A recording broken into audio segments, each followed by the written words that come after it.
Did it go? There's the live. All right. You still hear me, Devin? I hear you. All right, perfect. What's going on, everybody? We are back. Big Brother 27, week 2 has been accomplished. You got your boys, Vote the Goat and Devin. Devin, one question right out of the gate. Your boy won head of household. How do you feel about his reign? It went exactly as I would hope. It was him attempting to do something. It backfired horribly, and he took out probably his least targeted person. Yeah, I know. I know how much you love Jimmy, so I needed to come out and just ask immediately. But yeah, what a week of Big Brother. Honestly, the season's been just spicy in all the most interesting spots. We literally see Zay just disappear, and now we head into week 2, which that competition was kind of cool. I don't know about you, but I was like, oh, that's so fucking cool. Like Ava's just scared of the dark. Everyone's blindfolded. Oh, the HOH. Yeah. Um, this is probably one of the more interesting HOH comps that they've been doing. I've seen it been it's been a veto before, Oh, has it? and Okay. they ran it individually. But this like having everybody there, being able to like potentially find out who won what, makes it interesting. Overall, like this week, can I like give like a quick overview of my thoughts on this week and then go into it? Because like Yeah. Yeah, we this can week do as it. a whole, we've all been there. We've read a book or watched a movie, and it's just spicy, really good, like stuff going on, like you twists and turns everywhere. That's how this week felt. And then it's like whenever one of those movies or books, and then they crap on the ending, like it comes to a bullying point, and then like the most like easy person to send home goes home. Um, and the ultimate like it was like all this chaos and I was ready for something really big to happen, and then like the person who went home was just like meh. Yeah, I think I agree with that entire statement. Like, we started it off, it was very interesting, and then he just kept getting like everyone that was on the block just was able to get themselves off, and then Jimmy's just like, "Fuck me, man! Like, literally everything has gone wrong. I can't do anything right. I'm just gonna keep putting up the easiest people and just get this week over with." Which I guess in his defense, he kind of got out of it, the best Right. way possible. Because I mean, he could have thrown many different options out there, and it probably would have been pissing way more people off. But yeah, at the end of the day, his plan was not executed whatsoever. Right. Well, I mean, here's the thing. He made the correct, like, as much as I don't enjoy him as a house guest, like Right. I find him very pretentious. He gets on my nerves. I can't stand how many diary rooms he gets because I don't find him particularly likable. But all that aside, he did the correct thing for his game, Yeah. which was put up Keanu, put up Kelly, put up Adrian. They're all on the other side of the house. Um, had a clear target, had a clear backup target. I think where he messed up is he wanted to flesh the powers, which is a good idea, get them out of the way. But that did mean he got five, blood on it, five people, nominated. So On every finger. yeah, every finger has blood on it. So like we're just sitting here thinking like, it was it the correct move? Yes, no, because if it would have worked out for him, I would say fully yes. But I feel like at the end of the day, he took out probably the most what would cannon foddery person in the house. Like not to be disrespectful to her, but like she was not like everybody knew exactly what her game was. She was not really capable of winning comps. She was like a mad boot for him overall. The good part of it is that because she's a mad boot, it's not going to affect his game that much. Right. And But I definitely think we can talk about that more extensively when we get to that point. Let's yeah, let's talk about the interesting part of this entire week, which was literally the competition and all the rewards, right? right. So they all got into this dark lair blindfolded. Everyone's doing their game, and they had 4 options basically, and 3 of them were rewards, and one of them was head of household. Jimmy, of course. Well, there was a few people that kind of walked right past it. I think it was Rachel and Vince both walked right past it at one point. Yeah. But Jimmy, of course, found it, got head of household, and just sat out, said, screw it, I'm good. We got Kelly, who ended up getting a power, who could basically get a second veto. We have Right. Keanu, who could get a second person to participate in his veto, which Right. basically gives him double the chance. And then we have Mickey, who can steal a head of household opportunity unless she got found out with interrogations, basically. So, I mean, I guess my first thing is, how do we like that implement of game? Like, right? Do we like that at this early in the game? Like, is that even a thing we want? I mean, if they're going to do this many powers, I would rather it be at the beginning of the game like this, because, like, the farther you let somebody get and then get a power, the more disruptive the power ends up being. And, like, at the end of the day, to me, Big Brother's a social game. Right. And if you're destroying the social game, then you're destroying Big Brother. So I'd rather it happen early. These ones were not bad powers overall, because we've already seen 2 of them. And we've seen how effective they actually ended up being, which is good. Yeah. If you're going to put a power in the game, you want to see it actually come to fruition and actually work. And I do like that they put some stipulations on these powers. It wasn't just like, oh, I can straight up just get a veto, or I can straight up just take your HOH. So I'm okay with these types of powers. As long as they're done early, and I hope that we don't see any more major throughout the rest of the season. Yeah, and I'm also cool with it just because of the theme of the season. It's more of a mystery, like, house type season where, sure, there's probably going to be, little tricks along the way, and, people are going to get advantages, like, because it's the mystery of a game. I also want to remind everyone that Zach has a power that he was gifted, the 10K power. He can give it up and basically give it to someone by, saving himself off the block. So, I mean, at the end of the day, these powers obviously helped, and I think they are doing a good job, like, player-wise. Like, Keanu knew he needed it. Kelly knew she needed it. Mickey hasn't given a shit because she didn't want to touch that shit bird of a head of household. So, I mean, at the end of the day, the powers have been nice, and I thought the challenge was pretty good. Yeah, I mean, this season has done pretty good on the challenges. Like, they've been slightly different enough for them to be interesting. Like, even like the veto this week, we've seen it before. We've seen this HOH before, but they had a little bit of a difference to them that made it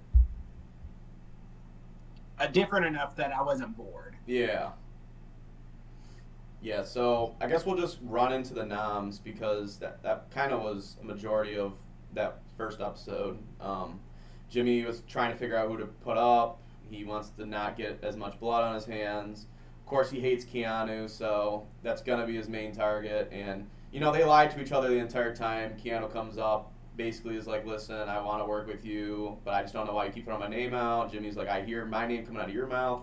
So, yeah, Keanu's just, fucking himself over, for lack of a word. You got Kelly, who nominates herself again. If you have no one else to put up, I'll go up. And Jimmy was like, I'm already doing it, so whatever. And then he needed someone to kind of just throw in the fire, and unfortunately, he just tossed in Adrian, it sounded like. Yeah. I mean, and then that's obviously what happens. Jimmy makes a big deal again about putting up Keanu, and he falls asleep during the nom. How do you feel about the 3 nominations? I understand where he came from with his nom. I've kind of voiced that already. I think that, like, Keanu and him obviously have this blow up. You have to take the shot, because if Keanu gets HOH, he's definitely taking the shot. So I understand that nomination. Kelly, I understand, because she's clearly with Keanu in that group. And then I kind of hit on it last week. Adrian is in the position where he is potentially like that constant pawn, if that one side of the house wins, because he's not really a threat to them, but he's clearly not with them. Yeah, and Adrian doesn't have the best connections on the other side of the house, whereas at least some of them do. Yeah. So Adrian's just a fair fight type, player out there. I think the only thing I could have seen differently is instead of Keanu off the gate, putting up Amy, and then saving Amy, like if Jimmy won, and then putting Keanu on there, just kind of make sure because you can't really backdoor, I guess, in this style because they have No. the blockbuster, but you only give him the shot to redeem himself in the blockbuster. So, I mean, that's the only thing I could have seen. It's a little riskier because if someone wins it that doesn't want to change it, they won't. But yeah, I mean, I think you're right. You need to take the shot now. I've only watched Big Brother for a few seasons, and I think Jimmy did what he had to do. Um, that does bring up something like it's attached to this game, but it's something that we're going to deal with moving forward in Big Brother. The 3-person nom thing seems like there's something they're wanting to stick around because they want the drama on the eviction night of Sure. off. But it does ruin the strategy of ever backdooring. Yeah. You cannot backdoor in this format. You can only do it really after the jury phase comes up. That's really the only Right. time you can. So, I mean,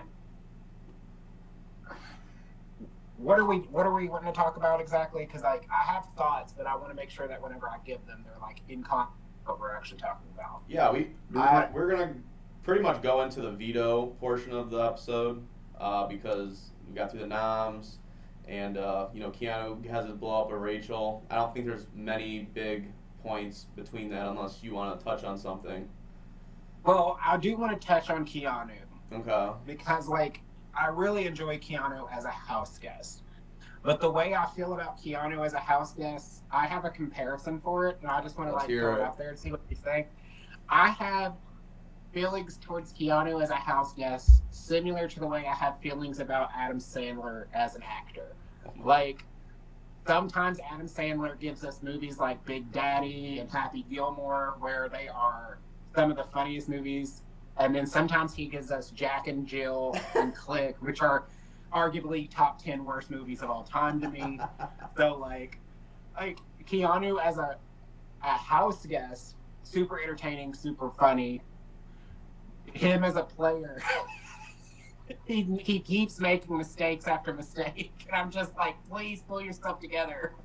I want to compare. I will compare Tucker to the audience as a Tucker, but he completely has the different social game as Tucker. He's the wild card character. He's out there. Everyone is either considering him or at least his name's always out there like Tucker, but the guy isn't doing good on the social part of the game. It's more his social game is the reason he's kind of plummeting. It's not his ability to win challenges like Tucker. Yeah, I mean, he's this very developed house guest. Overall, we've seen a lot of Keanu. We've got to see him in the good. We've got to see him in the bad. He's had a very mixed portrayal on the show. So he's interesting to me.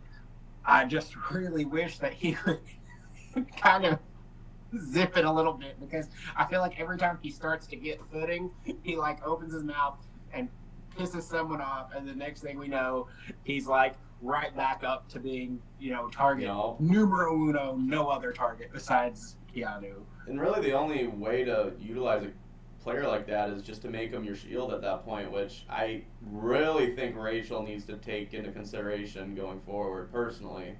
Even though she hates him after obviously the stunts he pulls around after the renom, but he can be a really good shield in this game for a player that has such high eyes on her. Right. Other than that, that's the only thing I have to say before we went into the veto is to me, so far he's been the character of the season. So I wanted to touch on that before we went in and talked about him pulling himself off and everything. Right, and I think how we'll do this next is we'll go through the veto pretty quickly because it's not too entertaining. we'll hit the renoms. Then I think we need to touch on a few players and kind of Yeah. figure out where we think their games are either going right or wrong going into the blockbusters. So the veto, we have the 6 people playing. Ava is one of the picked players, and then we also get the Keanu plays his advantage person, and it ends up being Casey, Big Brother winner from season 20, is it, or is it 19? Season 20, yeah. Okay. She comes in flying, colors high, and the comp's pretty funny. I mean, it's Felicia being Felicia, and Right. they have to hop whoever's the slowest. It's out, and they do that on a repeat until it ends. And the funniest part about this to me was Jimmy and Keanu both false starting, who are like the 2 people really trying their hardest outside Casey. I think that was just gold. I think this veto, like I said, it's a veto we've seen before. We've seen the don't false start veto comp done before. We've seen it for HOH before. The part that made it different was obviously having a returning house guest involved, where we're taking somebody who's known for like kind of her chatter in the house and like going on. And that was the entertaining part for me, was probably more just dealing with Felicia. Because, like you said, the comp as a whole, there's not a lot to say. There were 5 rounds, 2 false starts, 3 people were not fast enough. Casey easily won it overall. I mean, it was close between her and Adrian at the end, but, like, I had no doubts that Casey was probably going to take the veto. I mean, she's very... what would you call it? Did you hear that? Yeah, what the fuck was That's my man. He's in there playing video games. I think he's maybe winning or maybe losing. He might have just died. Who knows? Who knows? Yeah, like Casey, I kind of figured she had a high, because she is known for her comp abilities. The more thing happens post veto. She has to give the veto to Keanu, which means he's coming off the block. And I think this also puts Jimmy in like the squirmiest he's ever been in the game. Yes. And the problem for me, this is, okay, so I'm trying to keep my bias out of it, but here's where I'm seeing major flaws with Jimmy's game. Jimmy is not talking to his actual allies about what he's doing. Yes. What is, like, if you are going to be in Big Brother and you're going to have allies and you want them to trust you, even if you have a plan that you're going to push in the agenda, you're the HOH, you get to do that. But to not give anyone any say is going to make them question you moving forward. And we've seen it happening already, where his own number 1 allies are keeping the extra power secret from him.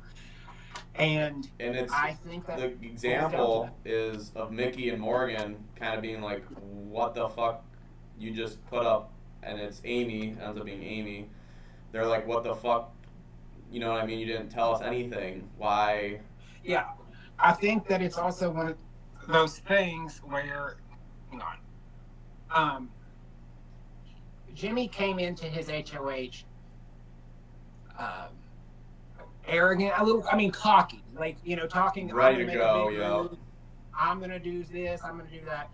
And then, like I said, at the end of the week, the person who went home had probably the least amount of social capital in the house, had the least amount of chances of actually winning any of the comps, and truly only had one person in their corner that was even going to consider backing them. So, like, I get why they're frustrated, because you've already put a target on yourself by coming into the week saying, I'm taking out a big player, and then, like, big player wins the veto. And now you're forced to do something else, and then you kind of chicken out and go the easy route. Yup, he basically keeps it safe they go to the veto, or the renom ceremony. Amy goes up there, everyone's just like, oh, okay, I guess we're not, going to push any farther. And now Kelly becomes the target, and right before Keanu closes his box, Kelly gets up and uses her power also, which gives her a second veto, which I think the camera goes right to Jimmy, and his pants might have got really stinky from shitting himself. So we'll just go right into that. Kelly wins. I mean, she does pretty damn fucking good. Everyone's just watching. Yeah, I mean, she 30 seconds almost left. Yeah, she knew exactly what she was doing. She comes back, puts it on herself, and now Adrian's really going, oh shit, now I'm gonna be a target because Will just sat next to me, who's probably right above Amy as the next person who's not really playing the game as much. And then Amy, who's not really at all a threat at all. So Adrian, kind of just became the target by just association. And we kind of go into the rest of the week with those three at the, front of for the blockbuster. Right. I mean, going into this vote, with the three nominees, one of the things that sticks out to me is like these are three of the, I don't want to say weak, but like these are three of the players who are probably least likely to win other comps. Yeah. So Adrian's probably the most capable. We have a situation where you have Amy, who's I've already expressed, like she's an extension of Rachel. And then you have Will, which they didn't show it on the show, but me and based on things that we're seeing on the feeds, he actually contemplated like maybe wanting to go home. Yeah. And then kind of turned back on that. So it's like one of those things where like we have three weaker nominees, and it's kind of hard for me to go into this eviction with any kind of stakes, because at the end of the day, I don't think that any of these three were currently in a situation where they were going to change the game if they went home. It was almost feeling like a coast ever since the renom of, okay, who are we? We'll just wait till the blockbuster. We'll take out someone who won't rile the house out, and we'll call it a day. And if Adrian's there, maybe we take, the jab. It almost felt like kind of like that. Yeah. I mean, I'd like to touch on a few people. Please throw out house guests as you please. My first one, though, is Ashley, that I want to really talk about, because I think she almost is self-inflicting herself throughout this entire week of just it's almost like casual things in a Big Brother season where she's just not doing, such as she's just being very arrogant to other house guests, like doing things like not cleaning up after herself, really attaching herself to Rachel. I mean, she's almost painting an insane target on herself ever since the shower gate. That, I mean, she's not doing herself any favors, is where I'm getting at. I mean, here's the thing about Ashley player. I feel like this is somebody who, at the end of the day, doesn't seem to understand like social cues or like courtesy. I mean, I hate saying that because it sounds like I'm talking really bad, but like we do have multiple instances of her doing things that are like petty to be annoyed with, but at the end of the day, when you're living with somebody 24/7, things like this are going to get on your nerves. Somebody isn't, cleaning up after their food. Mm-hmm. Somebody isn't helping with the cleaning. Somebody isn't is taking all the time in the shower and kind of leaving everybody else with probably colder than normal. Like, these are things that at the end of the day could affect your game. And I feel like that's kind of what we're seeing from Ashley. The only thing I will give her is she has kind of clicked up with essentially what's going to be, I think, going to be the Mean Girls. I mean, and the reason I say that is we have multiple instances of three major female house guests who have kind of started talking about other female house guests and wanting them out, despite this being like a women's season, what we were talking in week 1. Yeah, it pretty much flipped on a dime. I mean, I thought they were just going to polarize these guys, and now, I mean, there's certain girls thinking about flipping, and I mean, in week 3, we've seen it way more advanced, so, I'll keep it till just this week, but like Ashley, for example, I think she's like very book smart, I'll give her that, but I think just being a student most of her life and not really being out there, such as like Catherine, who, she's a fine dining server. She went that route. Like, she has explicitly more like opportunities talking with people than Ashley, who's talked to people more in her professionalism life and like student life. So, I mean, Ashley's just not doing herself any favors, and at the end of the day, she's also just aligning herself in the wrong lines of fire, I think. Yeah. I mean, I think that we're in a situation where I think obviously we kind of have to just imply because they're not specifically really saying why, but there are girls flipping on girls. Yeah. In my opinion, I think it boils down to the boys, actually. The two girls that we're seeing getting talked about the most are the two that are probably the closest to being in showmances. Mm-hmm. And with so few guys in the house, that leaves a lot of girls probably a little upset that they don't have that going on for them. And obviously, with the other 5 guys in the house at the time, one of them is not talking a lot. One of them is the big target. One of them's older and married. One's the gay guy. Like, we're slim pickings. We literally got Zach and Riley.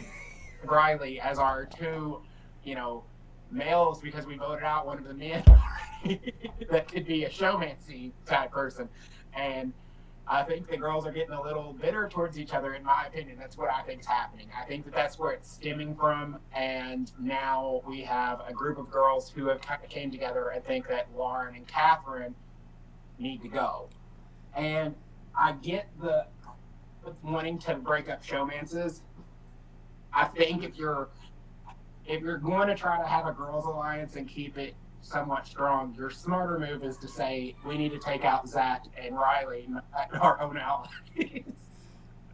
Yeah. Because they're picking up on it too. But Catherine and Lauren have talked multiple times about how they think that a lot of the girls like Mickey and Morgan and Ashley are potentially going to target them. And it's funny that we say all these names and leave out Ava, because Ava is like not involved in any of this drama whatsoever. She's almost just stirring the pot, as we said in week 1 again. So well, that's why I said 4 originally, but I think it's mainly 3, and then Ava, a little bird that they're talking, and then she goes and poops somewhere. This season is very hot and cold to me. Like, there's a lot of drama, which I like. Yeah. The problem is I don't know about you, I'm having a hard time at anyone because as soon as I start liking someone, they do something really stupid. And then I'm like, okay, well, I don't want to root for them because they probably just screwed their chances. I really think it comes down to how the house hasn't had to show cards yet, and everything's just divided in quotations. You know what I mean? Nothing's been proven yet because we all just got rid of Zay, and it was just divided between the men and the guys, and then everyone just jumped on Amy. I mean, it just comes down to it, like, it's getting more cliquey than anything, and I think we're gonna see like that drama stir up coming up soon. Ego and clickiness, and these two are very tight. We need to get rid of one. I could see it turning into that type of season where, like basically what you're saying, the women are gonna get very mad at each other because one's hooking up with the hot guy, and the other 3 are like, "Fuck you, you're not worth our time." Yeah, like what would you call it? Like whenever they went on a girls trip, and then 2 of the girls were like found guys on the first night at the bar, and now they're spending all their time with those guys. And now the girls who didn't pick up a guy are a little bit like, maybe we should just stick together and get rid of them because they obviously dumped us for some guys. It's very cliquey. It's kind of, the age of these house guests is showing. Yeah. I think, let's talk about Rachel. Because Rachel's probably, besides Keanu and Jimmy, the other main big character we're getting as far as what the show's showing us. Yes, yeah, because, those are probably the 3 most talked about house guests in there at the moment. Yeah, like, she's Rachel's playing a very interesting game to me, I guess. Like, I think she's doing a lot of things right at the time, but then she does, like, with the Keanu situation where she just straight up says, like, you're my target now because you didn't, like, watch my season. I mean, for good TV because everybody wants to see Rachel pop off because Rachel's really good at popping off. But is that the best move for her game to actively make enemies? As long as they go home, probably yes. But when will it come to the climax of people saying, how often can we take out Rachel's enemies? Right, and I almost feel like this has been her type of character. I never watched her seasons, but again, I'm like Keanu. I've seen clips, and it almost seems like she's a very emotional, house guest, and she's definitely just reacting on everything on a dime, which is true to herself, for sure. Especially definitely we can talk about the Keanu moment where he literally tells her the one clip of her that she's probably most insecure about, and she just walks out pissed as fuck saying, yeah, I'm not working with you, you just did that to make me feel dumb, blah blah blah. And Keanu's just like, oh, I didn't mean it like that, which he must just not do well. He must not have to deal with that in his day-to-day life, you know what I mean? Right. I mean, when you have somebody who has rightfully so. I mean, Rachel has an ego. She's earned that ego because she's probably one of the most iconic, not just house guests, but reality TV personalities of all time. We've seen her on Traitors. We've seen her on Amazing Race. I mean, she's a firecracker. She's super funny. She's somebody who's always involved in the game she's playing. Mm-hmm. And so she rightfully has earned this, but we have somebody who doesn't know who this is when she's used to being a celebrity when it comes to being a house guest. So I think Keanu thought he was praising her, saying whenever this happened, it was so iconic because your blow-ups were so funny to me, but I can also see from her perspective, these are my worst moments to most people. Yeah. And Keanu's that's gold in my eyes, which I'm pretty sure that's what he was saying. Yeah, I don't think he meant to insult her, but I do get where she felt it.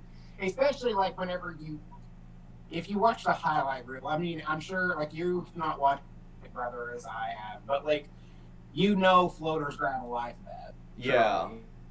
So, that's an iconic saying that he probably should have said, which would make Rachel very happy. Oh my God, that's my favorite thing in the whole wide world. Yeah, we want to see, whenever you're dealing with somebody with a little bit of an ego, if you want to make them like you, you pump that up. You give them what they want, and maybe the last thing they want is the worst thing they've, had appear on the show. So I think that pretty much is everything up until the blockbuster, unless I'm forgetting something. But yeah. So we basically just go into it. Everyone's, awaiting who's gonna win it. We actually seen the competition before. I don't know if you looked online, but Julie tried it herself, and my first thing was, Adrian's winning this. I don't see either of these two winning this at all. But actually, when they did the comp, Amy kind of kept in it for a little bit. I actually thought personally that Adrian was gonna screw it up with that last piece because he was starting to. I could tell he was panicking a little bit. He was like, "Oh fuck, this piece isn't fitting." I think that what I expected to happen once I seen the comp happened, Amy did put up a fight at least to get off the block, and Will had little stakes in this. I think he was staying against Adrian. I think he was staying against Amy. And it might have even put him in a better spot to lose it so that he could say, I'm not good at comps. And then he's, obviously we've seen what happened. Do you want to go straight into the eviction? I mean, is there anything you want to touch on right before it? Because I feel like my thoughts kind of lead into the eviction. Like Yeah, everything. so let's just say this then. Adrian comes back, and Adrian ends up winning. Uh, the house guests are pretty not shocked. I would say, I don't know if you agree with that, but they don't look very shocked. No, But I think so we end up seeing, everyone's hugging, Will's kind of chatting it up, but really weirdly, Amy's just kind of accepting it and, crying with Rachel and Ashley. And then obviously they give their spiel, and Julie's called a lemon drop. Or, no, Julie says she's the lemon drop, and Will literally has no idea what the fuck to say, and it is priceless. honestly, that might be one of the most cringe moments in Big Brother history because it was very obvious after she said, like, I know what Julie was going for because most of the time Julie has a lot of fun with the house guests as far as, like, we've seen her be Mama Julie, we've seen her be whatever. So to see this happen and then have a man who's, like, obviously dedicated to his wife, is afraid of anything else, being said, and he's just like, yeah, Will's like, like literally has no idea what the fuck to say. It was funny, but it was a little bit cringe. So yeah, let's hear your thoughts going into this. So they're about to all vote. I mean, at this point, it to me, it was a writing on the wall for Amy. I think she knew. Obviously, the House voted unanimously against her to go home. I think this was the correct move for a lot of the people in the middle to break up her and Rachel. Yep. The big thing about like Amy as a house guest is I feel like she kind of got off on the wrong foot. Oh yeah. By learning with Rachel heavily. Like, I think that in a way I get where she was going. That was probably the only person she was connecting with. But it did kind of, at the end of the day, put a target on her back that she could never get shooken off. And she goes home unceremoniously, 13-0 or something like that. And breaking the all-time record for most votes. Most of it in votes, yeah. Which is absolutely insanity. But I think her biggest problem from my eyes was not being able to keep her emotions to herself. The reason she even got on the block in the first place was because she was so emotional with Ashley at the start of Vince's, and then she could never keep her, tightness with those three to herself. She was very out there with, I'm with Rachel, I'm with Ashley, which were probably the two worst people other than Keanu to really lean in with.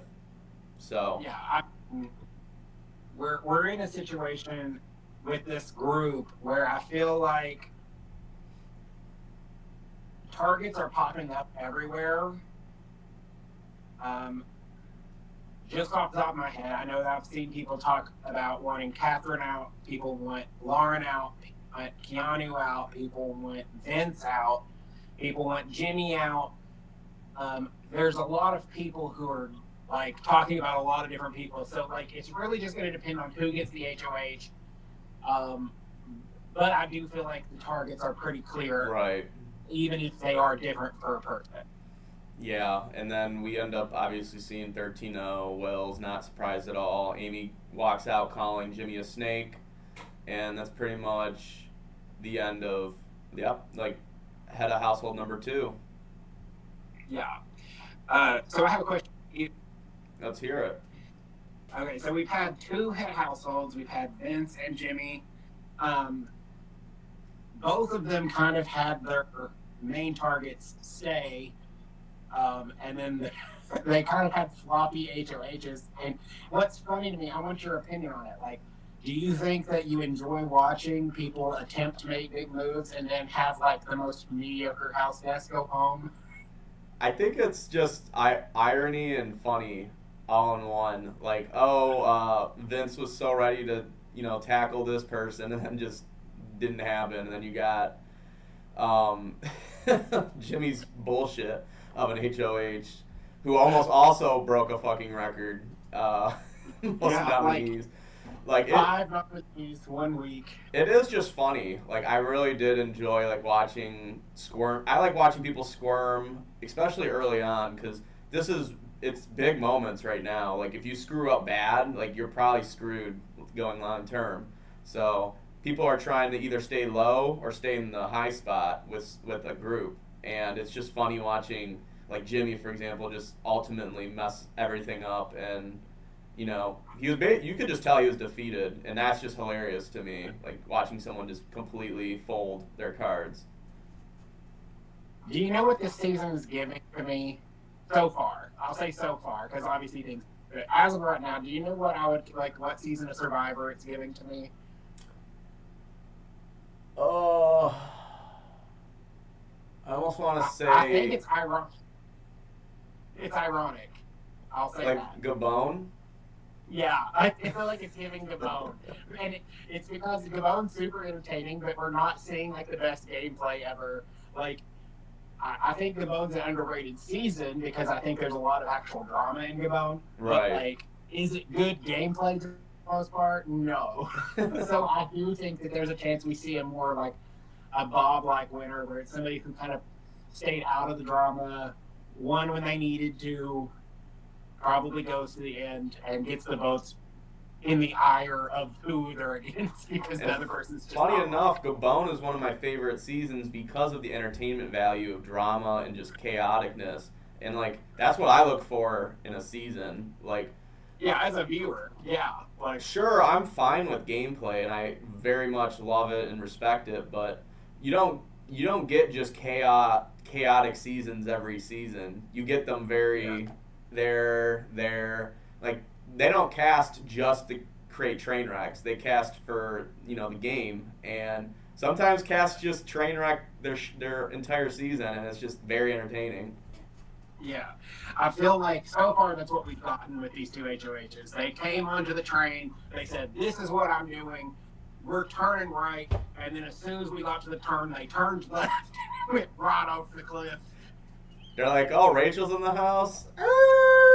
Just fucking flip the taxi, and it's been rolling ever since. Which I'm down for. Like, I mean, there's only very few players that I can sit here and say, "Oh, they're doing really damn good," amongst the rest, and it's really like, what's that? I'm trying to think. What I would say is doing the best. I have one that I think's doing the best. All right, who is it? You want to take a guess? I want to hear yours. If you had one that you think's doing the best, I want to see if we're on the same. I really like Zach and Ava's games. Those are like my two. Zach was so. Yeah, Zach's probably the best game up to this point. Nobody wants to vote him out. He's openly cried when somebody went home, and nobody even nommed him for that. Yeah. The only people who did was Twitter. Yeah. Like, at the end of the day, I think he's playing probably the strongest game because even in the like showman's crap that we're dealing with, like it's his partner that's kind of being seen as the target. He's my favorite and most accurate cast analysis so far because I did say I predicted he was going to be at least final three, and that I think he would be good with this group if he, because he talks about his father being a pastor, he's emotional, he's out there. I liked all that, and I mean, it's very well working in his favor at the moment. Yeah, I mean, at this point, like, my views, some of them have came true, but not in the ways I thought they would come true, but, like, honestly, some of these people are not playing nearly what I thought they would be playing. Like, you at least called Jimmy for being chaotically annoying. You knew that right off the gate. If you didn't call that, I would have been blown. Like I said, I don't think that my reads were necessarily completely wrong. I just think that I misinterpreted how other people would read the read. I think we're both been decently wrong on Ava so far because we were both like, yeah, that's going to be whatever the hell the second boot of last season was type archetype. Oh, yeah. To be fair, Ava is like, this is the perfect cast for her. Oh, yeah. Like, because nobody gives a fuck about her right now. It gets eaten alive. But yeah. In this cast, with so many train wrecks, with so many egos, with so many people who are just constantly like crapping themselves anytime that they're put in the spotlight. Like she's able to sit over there dressed as a flower and punch like this and be a like a little weirdo, and people are like, she's so sweet. Yeah. She's a lunatic and deranged. We love her. Yeah, she's a deranged psychopath. Let's keep her in because everybody else is a deranged sociopath. So, to end off our week 2, I want to give out a few names that were the highlights of the season for Devin's words of wisdom. First off, our fearless leader, Jimmy. What's one word or a phrase that you describe his train wreck? Go home. I'm over the Jimmy train. I pretty much have told everybody, like, he's causing drama. It's good, but like at the end of the day, it's not, for me, it's not fun to watch. I feel like he's just like overly, like I want him to get his just desserts. Like I feel like he's somebody who's kind of put a lot of negativity out there, and I really want to see that negativity when he come back and just out the door. All right. Next up, we got Keanu. I think I've expressed it. He's essentially my Adam Sandler read of the season. Like, he gives us good things, and then he gives us crap, and then it's just balancing out. All right. Now we got Kelly. Oh, Kelly's interesting. So, Kelly's stock for me has went up this week. I don't know if she did for you. Oh, yeah. Entertainment I don't know value, if way up. Game-wise, I mean, she's just doing her game at this point, so it's gone up a little bit. I mean, at the end of the day, I think she's in a bad spot still, but I do think that she's kind of maybe coming across as somebody who at least is useful for an alliance. Like, if you wanted to truly get a strong person in the alliance, I think Kelly has to be in it. She's won every comp she's been in, even though she didn't win she won a power, then she won the blockbuster thing that she was in. She's won multiple times. We've seen that she's capable. You know, I don't know how far that gets her, but like for me, her stock has went from being like where we were putting her like close to last, second to last. I think that maybe she's right outside of that, maybe moved up a little bit for me, because I do think she has the capability to at least win her way off of the block if she's ever nominated. Yeah, I think if we were to give bottom threes, it's a little harder this week than last week for me, but I definitely I would probably put Adrian, Ashley, and I don't want to put Will in there because he's like an easy target right now, but he's kind of insulated. So I'm probably gonna throw Keanu in there. And my bottom 3 is based on likelihood of going home, I guess. Okay. My bottom 3, I think I agree with you. I think Adrian and Ashley have to be there. I think that they pretty much hold people, like, with, like, one of them set themselves up as an eternal pawn, the other one set themselves up as, like, the easy, like, let's make life easier in the house target. The other person, I agree with the Keanu read, but I also want to throw one other house guest hat in the ring for this bottom.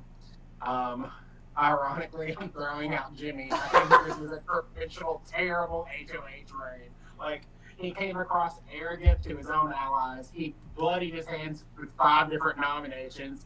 His target did not go home. His backup target didn't go home. His third target didn't go home. Like, I just feel like this is like, I think that eventually this stuff will catch up to Jimmy. I don't know if he'll go home soon, but I do think he'll go. It's going to eventually catch up and drag him to the abyss of eviction. I do think he is the secret bottom moving forward.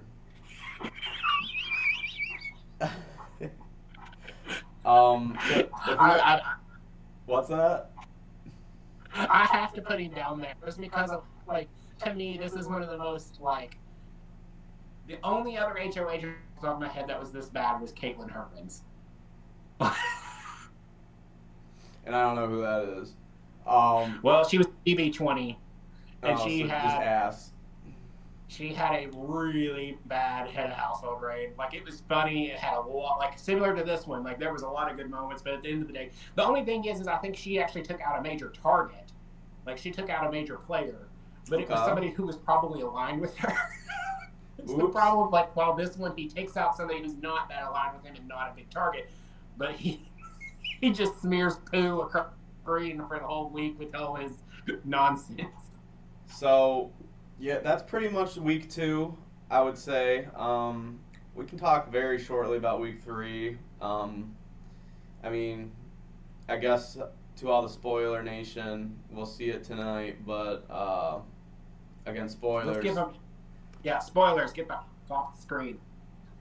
But Lauren ends up winning, which seems like she didn't want to win at all. So this must be one of those comps where it was prone to accidents happening, and she must just pick a right answer, and everyone picks the wrong.